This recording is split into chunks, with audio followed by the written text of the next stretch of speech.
opción.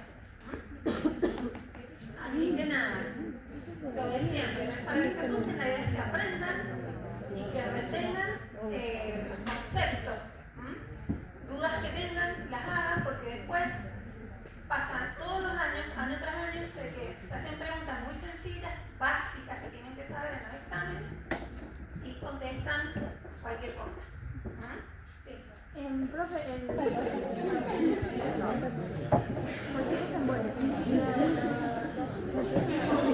Bueno, entonces, arrancamos con trastorno circulatorio 1. ¿Qué vamos a ver en esta primera parte?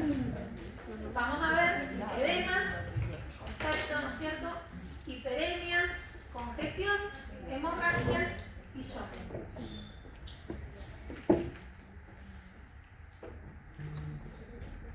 Bueno, como saben, el tema lo tienen bien desarrollado en el libro que ya les dijimos en principio que era el de referencia, que era Robbins.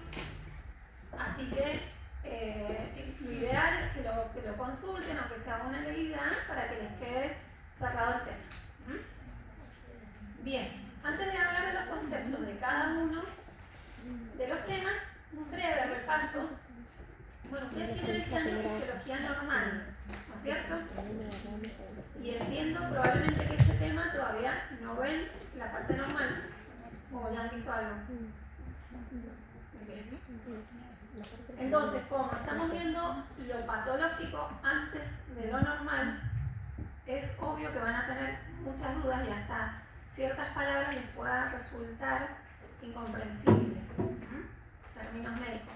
Por favor, nadie tenga vergüenza, me paran y me preguntan lo que no entiendan. Bien. Entonces, básicamente, antes de empezar con los conceptos de cada uno de esos términos, un breve repaso de cómo se maneja en la normalidad el contenido líquido que circula en sangre, porque además de glóbulos rojos circula en agua, bueno, y otros muchos productos y células. Entonces, ese normal flujo que se da en el interior de los vasos sanguíneos generalmente no implica pérdida ni entrada de ningún tipo de líquidos. ¿Por qué? Porque las dos fuerzas fundamentales que mantienen o que rigen esos movimientos están compensadas. Una es la que se llama presión hidrostática, que si llegara a aumentar, lo que va a provocar, si aumenta y queda en desproporción con la otra fuerza, que es la presión osmótica, va a generar salida de líquido del interior del vaso al intersticio. Y lo contrario sucede si esta presión osmótica aumenta en el interior del vaso sanguíneo. Esta presión osmótica básicamente es la que se genera por contenido proteico, de proteínas que están en el interior de los vasos. Ustedes saben cuál es la proteína de mayor importancia en el interior del vaso, que es la albúmina. Muy bien. Entonces, si por alguna circunstancia X esta presión aumenta desproporcionadamente en relación con la hidrostática, lo que va a generar es ingreso de líquido desde el intersticio a la luz vascular. Bien, entonces, en el caso de que se produzca salida de líquido desde el interior del vaso, bueno, ¿cómo hace el organismo para devolverla? Para volver al estado de normalidad. Bueno, la absorbe a través del sistema de vasos linfáticos. A nivel de todo el organismo, ¿no? Los linfáticos de todos los tejidos y órganos. Y a través de esta red capilar que progresivamente va aumentando en conductos de mayor calibre, termina en el conducto torácico, incorporándose nuevamente a través de la vena subclava izquierda a la circulación en lo que sería el corazón. Y así vuelve el líquido nuevamente a ingresar en el organismo dentro del sistema circulatorio.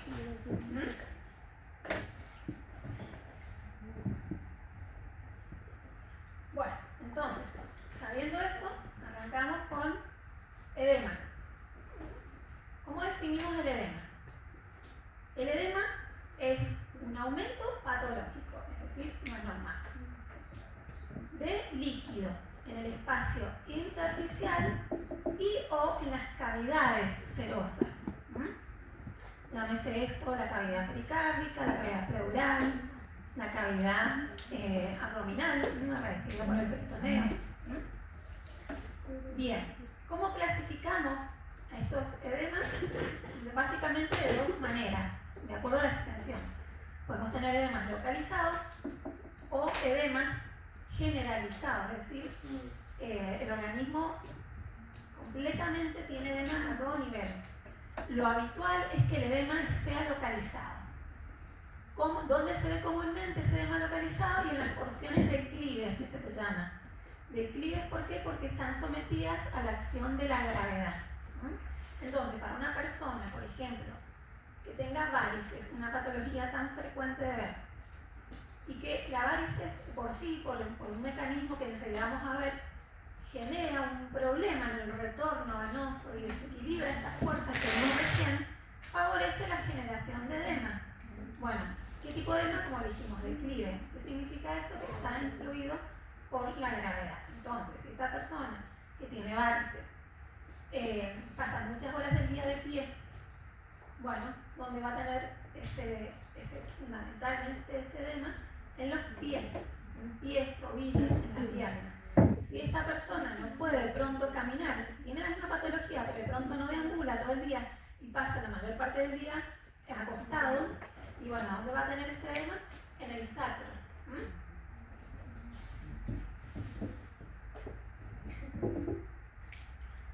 Bien, esto simplemente para que sepan cómo se denomina en medicina a la localización del líquido edema en las cavidades serosas. Porque habíamos dicho que esa salida de líquido podía darse en intersticio o en cavidades serosas. Entonces, si el líquido está acumulado en la cavidad pleural, se denomina hidrotórax. Si el líquido de edema está en la cavidad pericárdica, hidropericardio, y si está en la cavidad peritoneal, se denomina indistintamente como hidroperitoneo o ascitis, que no es lo mismo que decir hemo. Fíjense, hidro significa agua, entonces es un líquido edematoso, no hemorrágico. Cuando nosotros hablamos de hemotórax es justamente porque lo que hay es sangre y no líquido edema.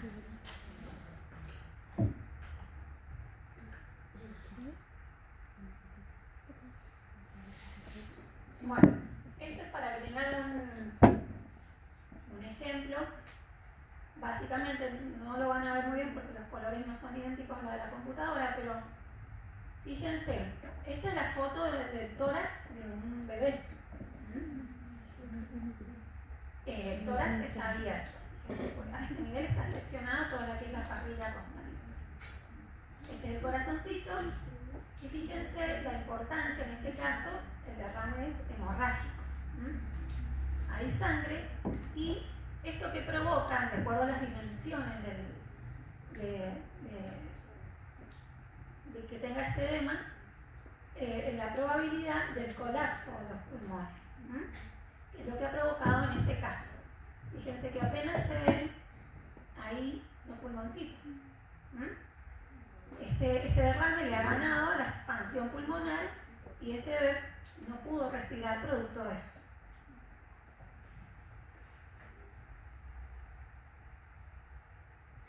Bien, entonces dijimos que estos líquidos de edema los podíamos clasificar de acuerdo a la extensión en localizado o generalizado, pero también se pueden clasificar de acuerdo a su composición, cómo está constituido ese líquido.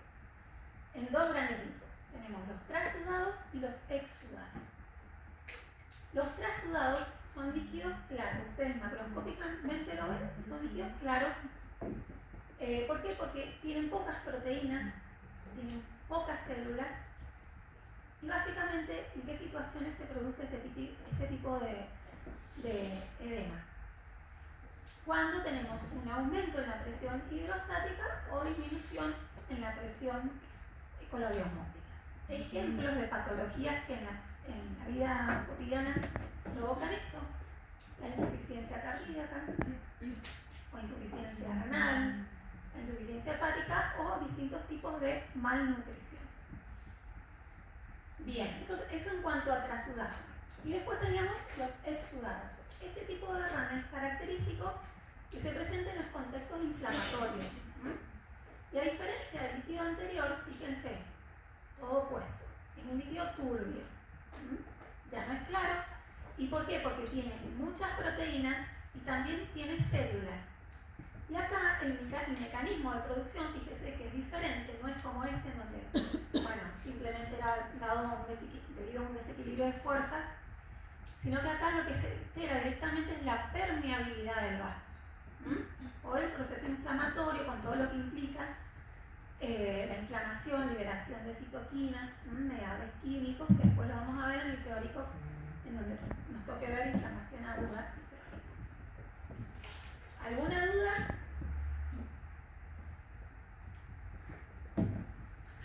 Bueno,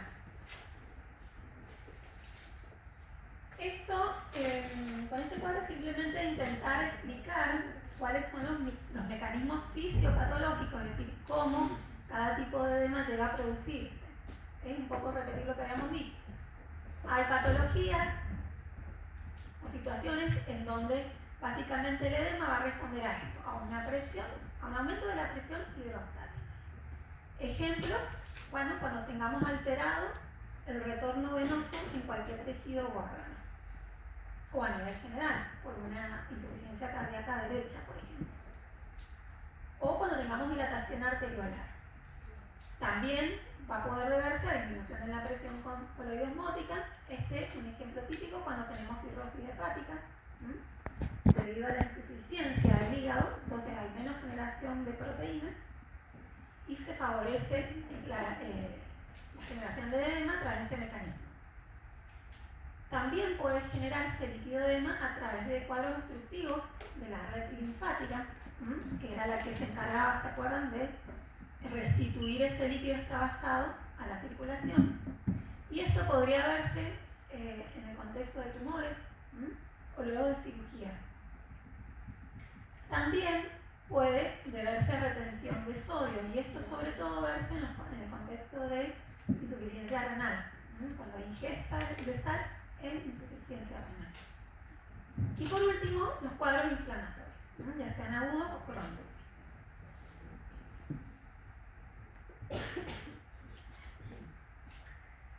Bueno, esto nada, o sea, estos cuadritos los tienen todos en los libros, es como para que ustedes se ubiquen y puedan reconocer qué patologías responden a cada uno de los mecanismos que les dije recién. Como para darles ejemplo, bueno, en el mecanismo de presión, en el aumento de la presión hidrostática por alteración en el retorno venoso, bien, tenemos la insuficiencia cardíaca congestiva, ascitis, común en la práctica diaria ver pacientes con ascitis, sobre todo en ese contexto de insuficiencia hepática.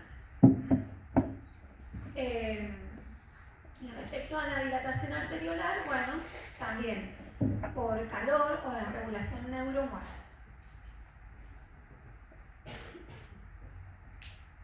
Bueno, dijimos recién el otro mecanismo, disminución en la presión osmótica. Volvemos otra vez al ejemplo típico, la insuficiencia hepática, a través de la cirrosis, que es una de las patologías más frecuentes, la malnutrición o de pronto pacientes que tienen problemas renales o intestinales, que hace que pierdan muchas proteínas por el aparato digestivo o a través de la orina.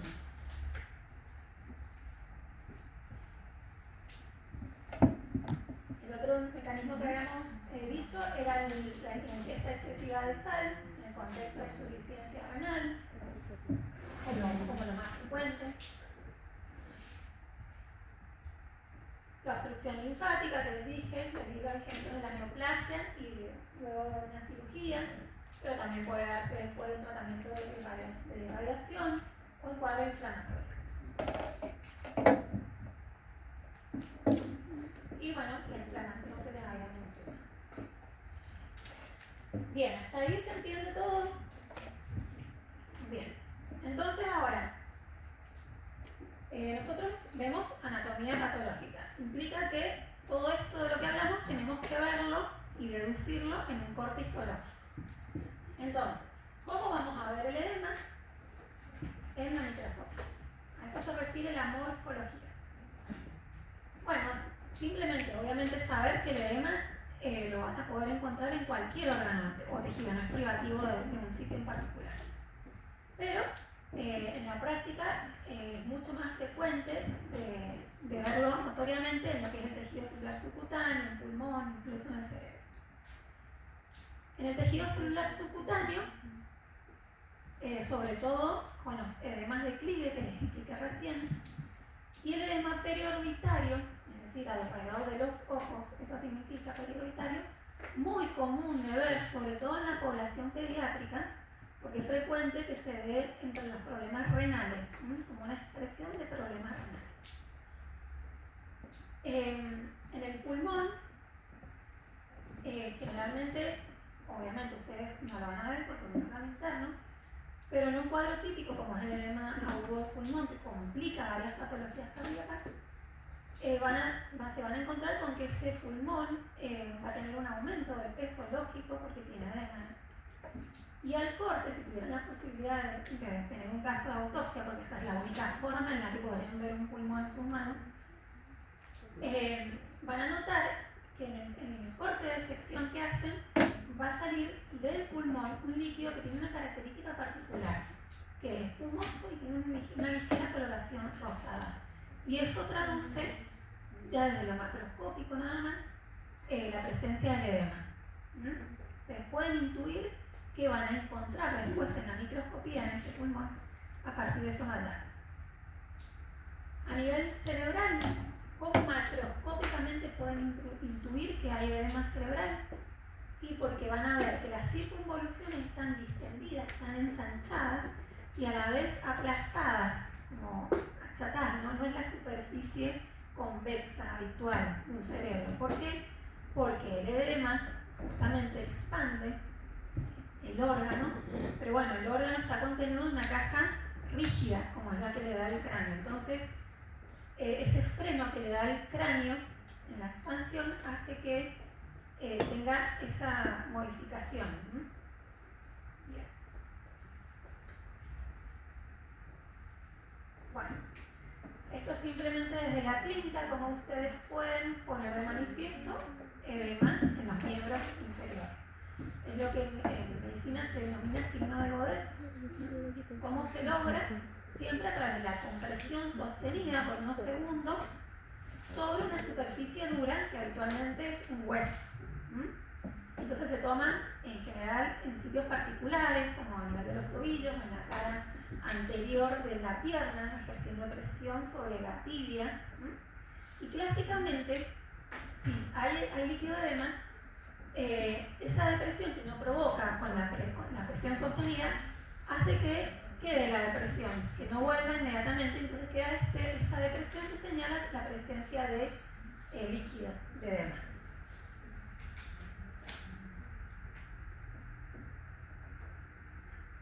Bueno, este es otro ejemplo, pero ya este edema a nivel de la vía aérea, del ingreso a la vía aérea.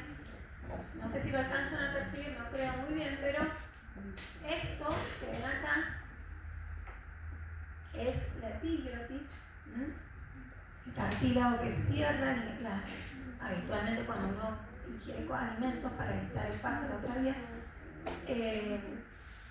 y que obviamente en condiciones normales no tiene ese aspecto.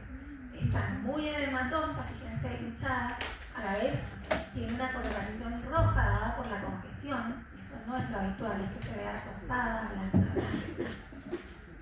Pero no solamente eso está edematizado, fíjense que todo en su conjunto, y que lleva esto al cierre de la vía aérea. Este tipo de reacción así tan intensa es común de ver en los cuadros anafilácticos.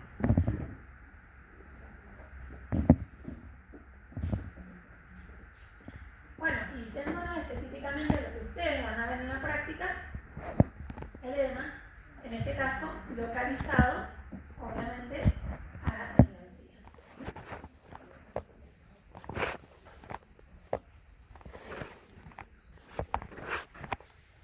¿Alguna duda? Seguimos entonces con lo que habíamos dicho, una de las expresiones más frecuentes de ver en la práctica, que es el edema pulmonar. Bien, en este caso, ¿dónde vamos a encontrar encontrar el líquido? Ya estamos hablando del parénquima, ¿eh? No estamos en la cavidad pleural, estamos en el parénquima propiamente dicho del pulmón. ¿Dónde vamos a encontrar el líquido acumulado acá? En el intersticio y en el espacio alveolar. Recuerden que el pulmón en su constitución es como una esponjita, en donde se definen múltiples cavidades o espacios que tienen aire, y todo eso separado por tabiques muy delgados, que son los septos alveolares, donde circulan capilares que logran el intercambio de gases. Entonces, ustedes fíjense qué complicada va a estar la oxigenación de una persona que tenga esto, que no solo va a tener líquido de en el intersticio, sino también en espacio alveolar. ¿Cómo se llega a la generación de edema pulmonar? Bueno, a través de problemas meramente hemodinámicos, y en esos casos a ese líquido de edema se denomina cardiogénico. O también puede generarse por aumentos propiamente establecidos en la microvasculatura que circula en esos tabiques de los septos. Entonces, esto altera y aumenta la permeabilidad capilar y facilita la salida del líquido.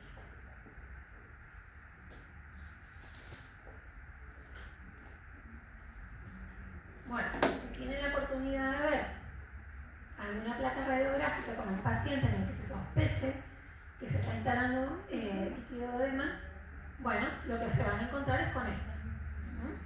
Pero bueno, acá les he colocado una placa radiográfica normal para que ustedes vean la enorme diferencia. Normalmente un pulmón bien aireado se va a ver radiolúcido, con la silueta cardíaca en el medio. Y sin embargo, cuando se está instalando un edema, se ven estas opacidades que tienen un aspecto algodonoso y que tienden a localizarse alrededor del ilio.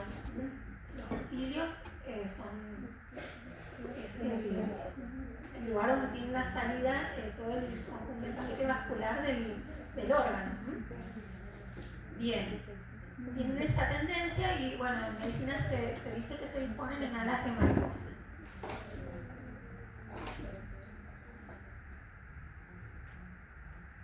Bueno, finalmente esta es la imagen que van a encontrar en un preparado histológico que ustedes logren ver al microscopio. Obviamente estos son todos casos de autopsia, porque obviamente no se biopsia un pulmón para hacer el diagnóstico de edema pulmonar. Entonces, fíjense, eso que ven ahí, esos trayectos son los septos alveolares. Ahí circula toda la red capilar que permite el intercambio gaseoso, y ese espacio rosadito que dejan delimitado son los espacios alveolares, que normalmente se tienen que ver blancos porque tienen aire nada más, pero en este caso no, están todos ocupados y llenos de líquido de edema.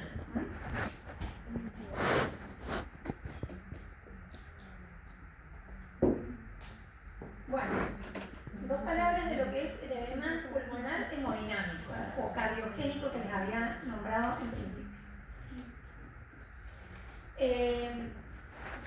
Este tipo, el hemodinámico, es la causa más frecuente de generación de edema pulmonar.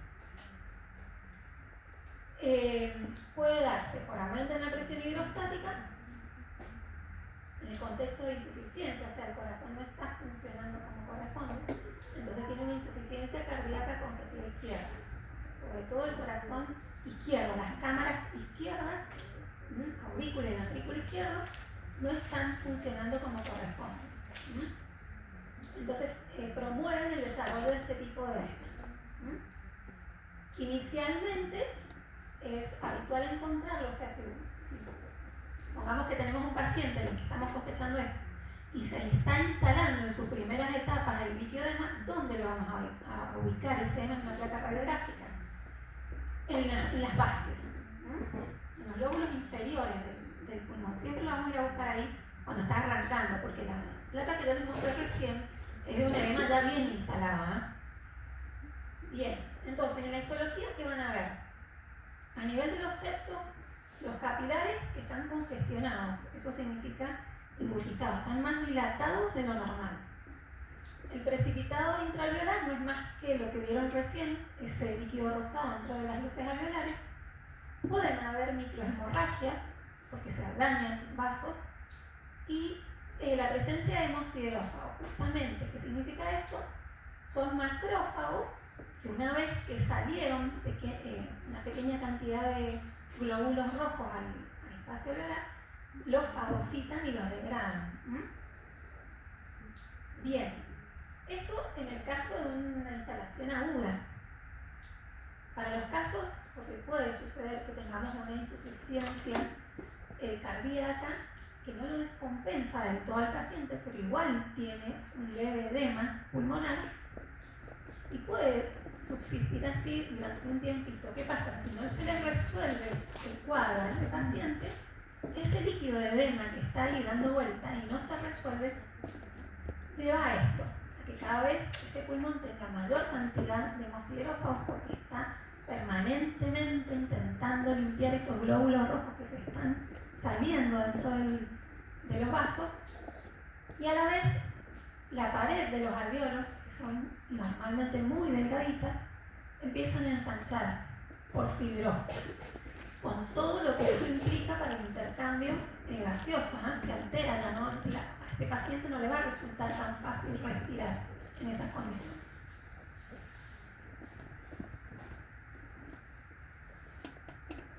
¿Bien? ¿Se entiende todo? Bien. Entonces, acabamos de explicar el edema pulmonar de causa cardiogénica, cardíaca, que es el más frecuente de la vida. Pero yo les había dicho en las diapositivas anteriores que también estaba el otro tipo de edema pulmonar que surgía de las alteraciones del capilar, ¿no? De la permeabilidad de los capilares, que están en el septo alveolar. Bueno, entonces, nada, lo que hemos explicado, el daño acá inicialmente está o en el endotelio que reviste esos capilares o en las células epiteliales que revisten al alveolo. Por supuesto, se produce la salida de líquido y proteínas hacia el espacio intersticial y obviamente también al alveolo.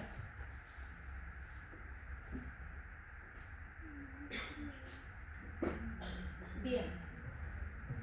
Esto nada, porque es para darle ejemplos, para que ustedes tengan ejemplos de la práctica diaria, de cómo cada patología termina en el edema a través de los distintos mecanismos. En el edema hemodinámico o cardiogénico, ya lo dijimos recién, la insuficiencia cardíaca izquierda, la sobrecarga de volumen, a través del aumento de la presión hidrostática, todo esto.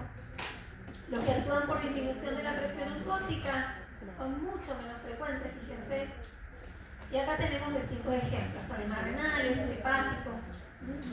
La función linfática menos frecuente todavía.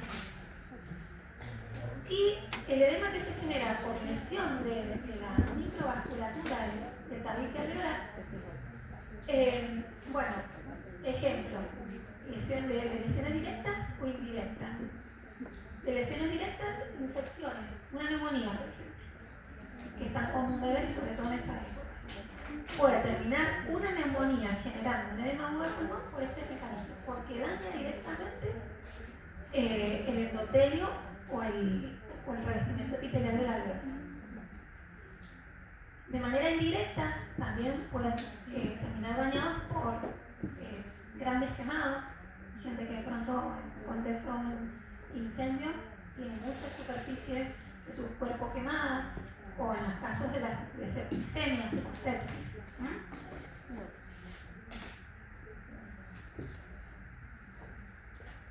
Bien. ¿Dudas? Ninguna.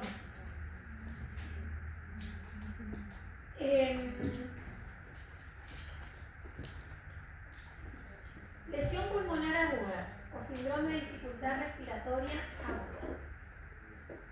Este cuadro es común de ver en ciertos contextos.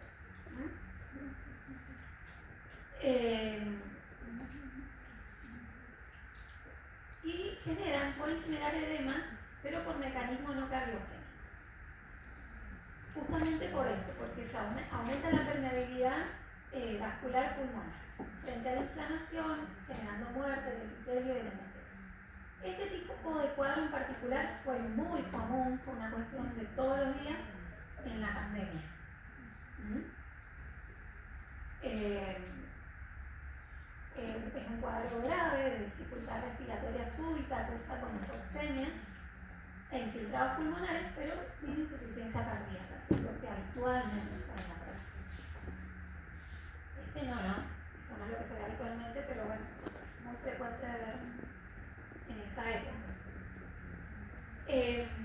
¿Cómo se traduce en la anatomía patológica el daño alveolar agudo difuso? Por esto. El daño alveolar que hace que uno tenga una microscopía muy característica, que ahora se la voy a mostrar, y es muy frecuente ver esto en el contexto de autopsias. Fíjense qué tan grave es que, evidentemente lleva a la muerte de la persona, y lo que uno encuentra es mucha congestión, el edema, nuevamente en el intersticio, en el alveolo, pero hay inflamación, y fíjense esto, depósito de fibrina, exuda fibrina a la luz alveolar. Y aparecen de manera característica, esa fibrina se organiza y forma lo que se llaman membranas hialinas, que se adhieren a la superficie interna del alveolo y dan una imagen muy característica en la microscopía. Fíjense, esta, nuevamente, así debiera verse un pulmón normal, completamente normal, con los tabiques alveolares muy delgados, extremadamente delgados. Imagínense que por ahí van los capilares, y mientras más delgados se facilita mucho más el intercambio gaseoso. Y fíjense, esta fotografía de acá al lado, con un pulmón totalmente patológico, por esta patología, fíjense el grosor que tienen esos tabiques. ¿Por qué? Porque ahí hay líquido de edema, hay inflamatorio. ¿Ven? No sé si alcanzan a percibir como puntitos azules. Bueno, son células inflamatorias. Y lo que les decía recién, en ese contexto inflamatorio es característico, ya lo van a ver cuando vean inflamación, que se genera este material que es producto del exudado, que es la fibrina. Bien, esa fibrina sale a la cavidad alveolar y forma esta membrana hialina, que ven ustedes ahí, bien rosada, delimitando el espacio alveolar. Bien, eso entonces respecto a edema. El otro concepto que teníamos que ver es hiperemia y congestión. Es sencillo esto, se lo puse acá en un cuadro comparativo para que entiendan. La hiperemia es un proceso activo que está dado por vasodilatación arterial, mientras que la congestión es un proceso pasivo y se produce por una reducción del flujo de salida sanguíneo. ¿Qué provoca la hiperemia? Aumento del flujo sanguíneo hacia el tejido. Mientras que la congestión, si bien ahí está el flujo como contenido, pero acá fíjense lo que está imposibilitado es el flujo de salida. Entonces, ¿cómo se va a ver un órgano congestionado? Y va a tener una ligera tonalidad azulada y no rojiza, porque está acumulando productos de desecho que no puede eliminar justamente porque tiene ese flujo de salida reducido. Entonces va a tener esa coloración rojo-azulada, muy por el contrario de lo que se ve en la hiperemia, que tiene un color rojo, que en medicina se dice eritema.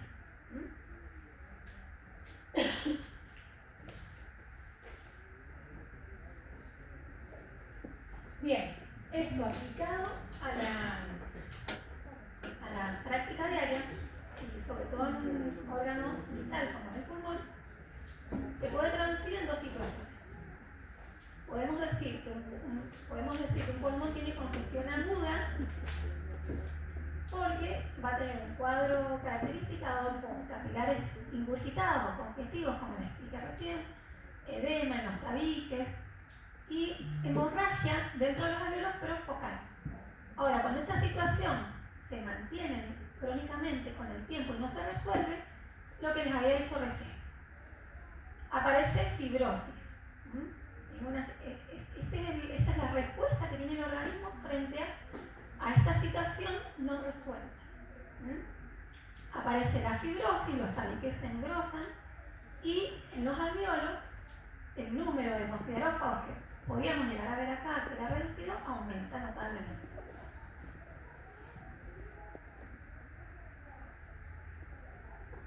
Bien, esto es para el hígado.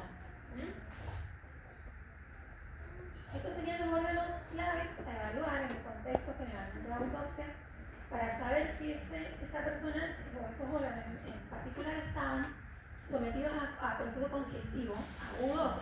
Lo que les dije recién era el pulmón, y en el hígado lo van a ver porque lo que manifiesta es una vena central, es decir, sinusoides distendidos, con isquemia de hepatocitos que rodean a la vena central. Mientras que en la congestión crónica hepática ya se agregan todos estos cambios de necrosis, que ya lo vieron, que es muerte del tejido directamente, acompañado de hemorragia, hemosiderófago, nuevamente son macrófagos que buscan limpiar la hemorragia. Y todo esto tiene una traducción macroscópica que en medicina se denomina hígado no es moscada, que ya voy a mostrar la foto para que entiendan cuál es el proceso. Ahí está. Esta es la fotografía de un hígado que tiene congestión crónica, que ha sufrido congestión crónica.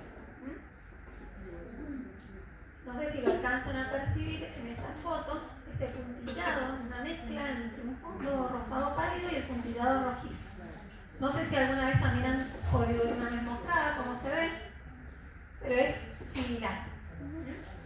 Y como decíamos en el cuadro recién, se agrega este fenómeno que ustedes ven ahí delimitado. Fíjense que todo lo que es esta periferia mantiene la arquitectura normal del hígado, histológica del hígado, que son las trabéculas y entre medio los sinusoides, pero esta parte que está delimitada centralmente ya no conserva esa estructura, está desorganizada, y es porque ahí hay necrosis y hemorragia.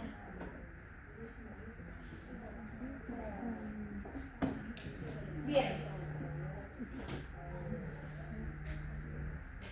pasamos entonces al concepto de hemorragia. Es sencillo, simplemente la salida o extravasación, que eso significa salida de sangre desde el interior de un vaso al espacio extravascular. ¿Cómo clasificamos a las hemorragias? ¿En externas o internas? ¿Entienden eso? Bien. De ahí tenemos distintas formas de hemorragias. Podemos tener hematomas, que no son más que la presencia de sangre que se acumula y queda contenida en un órgano.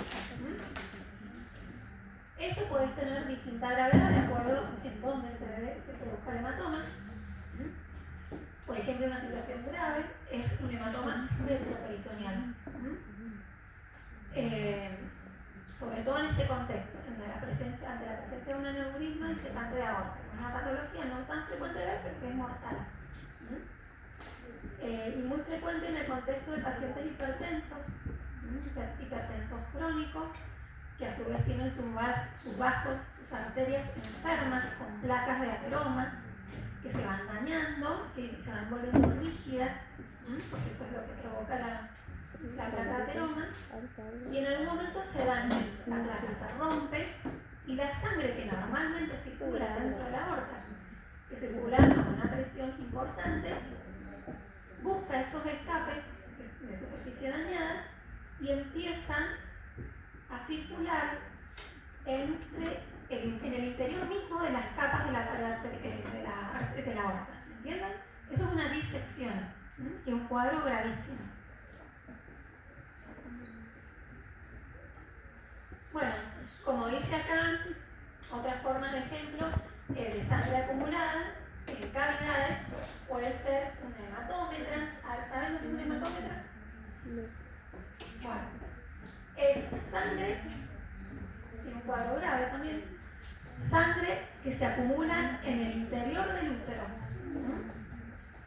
En la luz del útero queda acumulada sangre por alguna situación X, podría ser un tumor, no sale y empieza a coleccionarse. Y a la vez puede sobreinfectarse y eso genera un cuadro muy grave. Bueno, como les dije recién, sangre en el interior de la cavidad pleural, neumotórax, o en la cavidad pericárdica o neumoperícardica. También puede clasificarse una hemorragia de acuerdo al tamaño, y esto sobre todo es fácil de evaluar, ustedes lo van a ver en la práctica, en las superficies cutánea o mucosas y serosas, sobre todo ahí. Y de acuerdo al tamaño, en medicina se habla. Ustedes pueden llegar a ver un informe que digan petequias, púrpuras o equimosis. La petequia sería la forma más pequeña de hemorragia, porque son lesiones puntiformes que tienen 1 a 2 milímetros de diámetro, son rojizas obviamente porque son focos de hemorragia. Generalmente, fíjense, por problemas plaquetarios. Sea porque hay una alteración en la función propia de la plaqueta o porque las plaquetas en realidad están muy disminuidas en número. La púrpura, se habla de púrpura cuando estas lesiones tienen un tamaño de 3 milímetros o superior y pueden responder a exactamente los mismos mecanismos que las petequias y a la vez otro, como traumatismo, reumatismo o fragilidad parte del mismo vaso. Y las equimosis ya son lesiones más grandes, propias de tejidos blandos, sobre todo el celular subcutáneo. Es lo que comúnmente a uno le dice moretones. Así se le llaman en medicina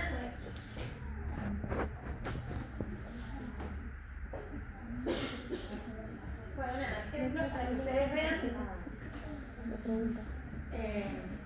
En este caso, fíjense que ya tienen de los dos tipos, podríamos decir. Lesiones muy pequeñitas, como serían las petequias, y ya más grandes, como las púrpuras. Eso sería en la piel. También las pueden ver en las mucosas, como recién. Este sería la faringe. Fíjense en el contexto de distintos cuadros, ¿no? O sea, incluso infecciosos o autoinmunes. Bien, y nada, que sepan lo que ya saben, que esto con el curso de los días tiene una evolución temporal, donde uno nota cambios en la coloración que se deben no más que a la degradación de la hemoglobina de los eritrocitos. Y a partir de esa evolución uno puede deducir el tiempo o la data que se dice en la que esa lesión se inició. Bueno, nada, esto obviamente hemorragia gingival. Bien, y ahora sí pasamos al último tema de esta primera parte, que es el shock. ¿Hasta ahora se entendió todo? Bien. Entonces, ¿cómo definimos el estado de shock? Obviamente esta es una patología con la que van a estar en contacto gente que haga emergencia, ¿no? Es un estado de hipoperfusión tisular sistémica, es decir, a los tejidos no les está llegando la suficiente cantidad de sangre. ¿Por qué puede pasar esto? Porque el gasto cardíaco, que ustedes saben que se le llama eso al volumen de sangre que maneja el corazón y que moviliza por minuto, es insuficiente, está muy reducido, o porque hay una disminución verdaderamente del volumen de sangre, como podría ser en el contexto de una hemorragia. Lo importante es cómo lo identifican ustedes clínicamente. Una persona que está en estado de shock. Bueno, típico, tiene la presión arterial muy disminuida, con valores muy bajos, que a veces dificulta la toma de la presión. Cuando ustedes toman el pulso también les va a costar sentir el latido de la arteria y van a notar que además de ser del latido que tocan es muy rápido. Es un intento de compensación que tiene el organismo para lograr mantener esa perfusión. A la vez, el paciente respira con una frecuencia respiratoria, se nota como agitado, muy superior a la normal. La piel tiene cambios característicos, está fría, muy fría y húmeda, y a la vez tiene una coloración azulada. ¿Y esto por qué? Enseguida les voy a explicar. Hay como una redistribución en las primeras etapas de instalación del shock, porque el organismo lo que busca es proteger órganos vitales.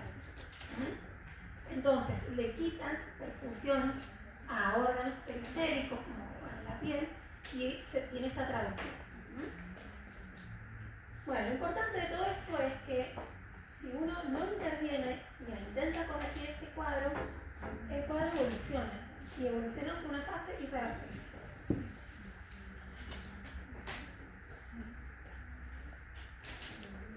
Bien, hay distintas causas de shock, causas que responden a problemas meramente cardíacos o a hipovolemia, es decir, a nivel sangre circulante por una hemorragia interna que nosotros no vamos a ver, pero que vamos a tener que intentar buscar, o evidentemente una hemorragia externa como un politraumatismo en un accidente. Puede responder a un cuadro de sepsis, el paciente tiene una infección importante que es lo que desencadena ese cuadro de shock. Puede ser neurogénico, que responde a un problema neurológico. Esto, por ejemplo, cuando en un traumatismo haya compromiso de la médula, puede dispararse este tipo de cuadro. Cuando tengamos daño medular. Y el anafiláctico, que es el típico que se da en el contexto de cuadros alérgicos. Clásica picadura de abeja en gente que es alérgica. Bien, como les dije, este es un cuadro que de no mediar evoluciona y lleva a la muerte. Hay que intervenir lo antes posible y se divide en tres fases. Una fase inicial que se llama no progresiva, una segunda fase progresiva y la tercera que es irreversible. Por más que intentemos hacer todo lo que queramos, que podamos, no hay vuelta atrás. Bien, entonces, un poco explicarles lo que les decía recién. ¿Qué es lo que pasa en el organismo cuando se inicia este cuadro?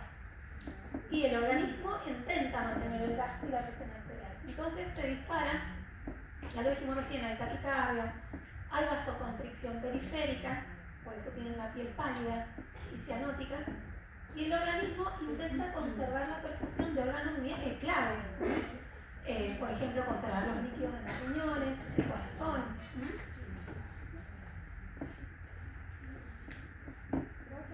Sí.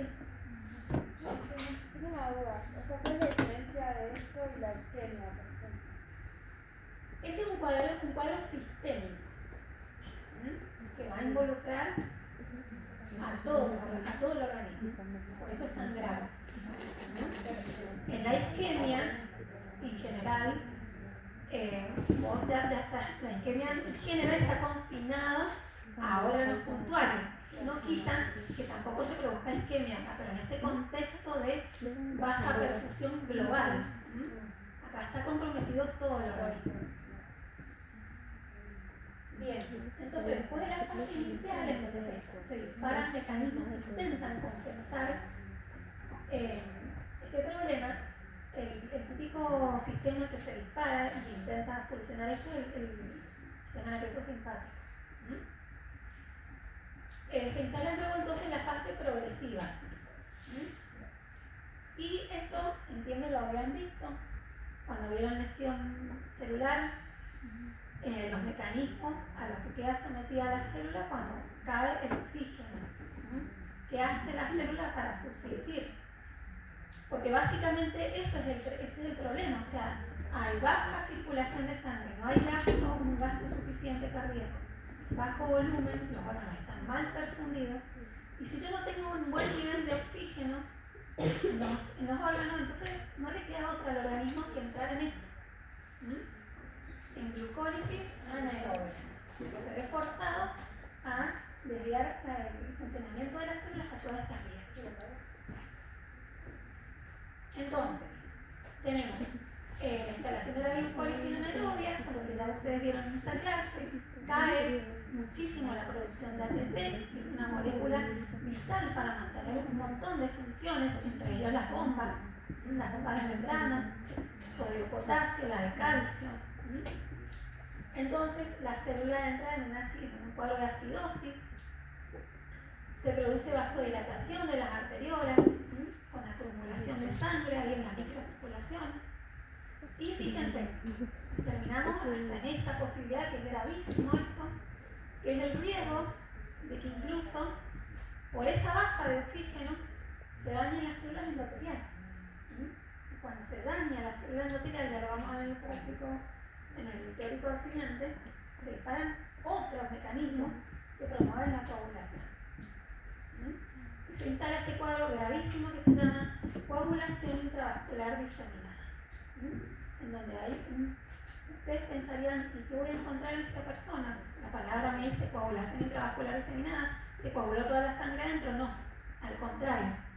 Esta persona se muere de hemorragias. Porque lo que se dispara con esta lesión endotelial es el consumo de todos los mediadores de la coagulación. Entonces no tiene cómo coagular.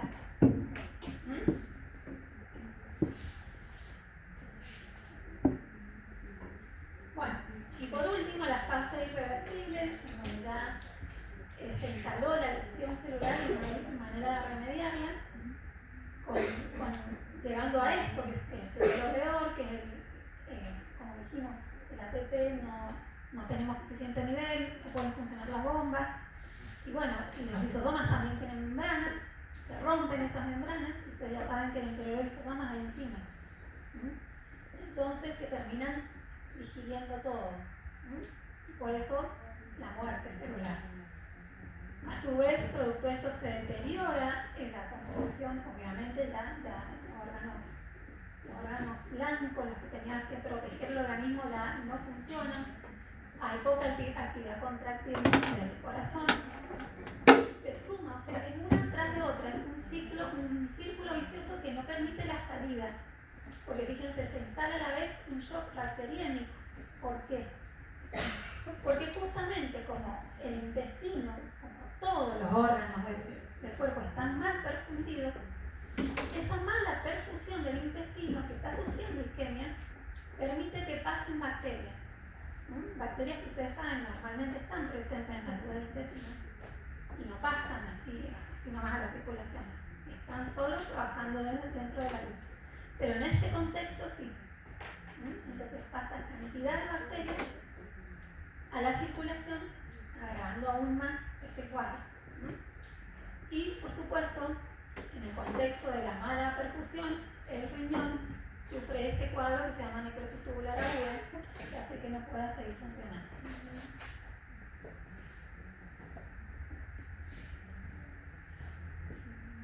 Bueno, nada más de lo mismo que es lo que se encuentra en los distintos órganos. Si uno lo analizara a este paciente en un cuadro de autopsia, las glándulas suprarrenales van a mostrar una fuerte caída de los lípidos de las células corticales. No sé si recuerdan la histología de las glándulas suprarrenales.